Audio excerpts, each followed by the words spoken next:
வணக்க மக்களே, welcome to the venture show. இன்னைக்கு ஷோல நம்ம பார்க்க போறது வேர் த கிரவுட் டாட் சிங் அப்படின்ற ஒரு இங்கிலீஷ் மூவியோட ரிவ்யூ. இந்த படம் பாத்தீங்கன்னா அமேசான் பிரைம் ஓடிடி ஆப்ல அவைலபிளா இருக்கு, தமிழ் டப்பிங்லயுமே அவைலபிளா இருக்கு. இந்த படம் ஒரு மார்ஷ்லாண்ட்ல நடந்த ஒரு கொலை, அந்த கொலைக்கான பின்னணி அப்படின்ற தீம்ல தான் நகரக்கூடிய ஒரு கதை. ஆக்சுவலா அந்த படத்தோட ஸ்டார்டிங்லேயே ஒரு மார்ஷ்லாண்ட் பகுதியில சேஸ் அப்படின்ற ஒரு நபரை மர்மமான முறையில யாரோ கொலை பண்ணிருக்காங்க அப்படின்ற மாதிரியான ஒரு காட்சியை காட்டுறாங்க. அந்த கொலையை போலீஸ் இன்வெஸ்டிகேட் பண்ண ஆரம்பிக்கிறாங்க. அதுக்கு பின்னாடி கியா கிளார்க் அப்படின்ற அந்த மார்ஷ் கேர்ள் தான் காரணம் அப்படின்ற மாதிரி ஊருக்குள்ள பேசிக்கிறாங்க. யார் இந்த கியா கிளார்க் அப்படின்னு பாத்தீங்கன்னா, சின்ன வயசுல இருந்தே அந்த மார்ஷ்லாண்ட் பகுதியில அப்பா அம்மாவோட அரவணைப்பு இல்லாம தனியா வாழ்ந்த ஒரு பெண் அப்படின்னே சொல்லலாம். ரொம்ப ரொம்ப சேலஞ்சிங்கான ஒரு லைஃப். சின்ன சின்ன வேலைகள் பாட்டு தன்னோட பொழப்ப ஓட்டிட்டு இருப்பா. சோ இவ தான் இந்த நபரை கொலை பண்ணிட்டா அப்படின்ற மாதிரி பேசிட்டு இருக்காங்க. அதுக்கு காரணம் அவங்களுக்குள்ள ஒரு பாஸ்ட் ரிலேஷன்ஷிப் அப்படின்றது இருந்திருக்கும். சோ அந்த பாஸ்ட் ரிலேஷன்ஷிப்ல என்ன மாதிரியான பிரச்சனைகள் இருந்துச்சு, அதுக்கு முன்னாடி அவ லைஃப்ல என்ன மாதிரியான சம்பவங்கள் நடந்துச்சு, அந்த கொலை அப்படின்றது எப்படி நடந்துச்சு, அண்ட் டுவர்ட்ஸ் தி எண்ட் இவளுக்கு என்ன ஆச்சுன்ற மாதிரி நிறைய விஷயங்களை சொல்லக்கூடிய ஒரு படம் தான் இந்த படம்.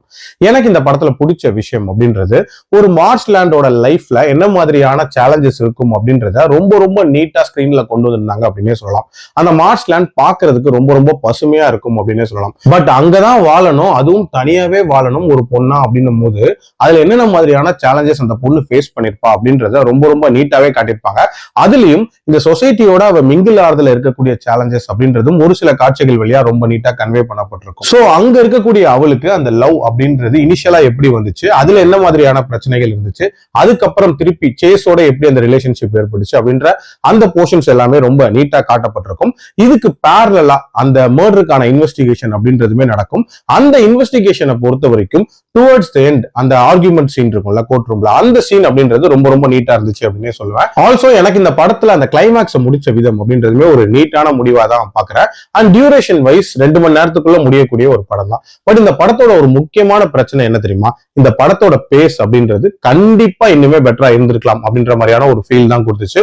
நிறைய இடங்கள் ரொம்பவே ஸ்லோவா போச்சு. அதுலயும் அவளோட அந்த லைஃபை காட்டின அந்த சீன்ஸ் எல்லாம் இருக்கும்ல, அது எல்லாமே நல்லதான் இருந்துச்சு. பட் இருந்தாலும் கொஞ்சம் இன்ட்ரெஸ்டிங்காவும் எங்கேஜிங்காவும் பிரசன்ட் பண்ணிருக்கலாம்ன்ற மாதிரியான ஒரு ஃபீல் இருந்துச்சு. ஆல்சோ அந்த இன்வெஸ்டிகேஷன் போர்ஷனை பொறுத்த வரைக்கும் பாத்தீங்கன்னா, இது பெரிய லெவல்ல மிஸ்ட்ரி அப்படின்லாம் நான் சொல்ல மாட்டேன். இன்ஃபேக்ட் யார் பண்ணிருப்பா அப்படின்ற மாதிரி ரொம்ப எவிடென்டாவே நமக்கு தெரியும்.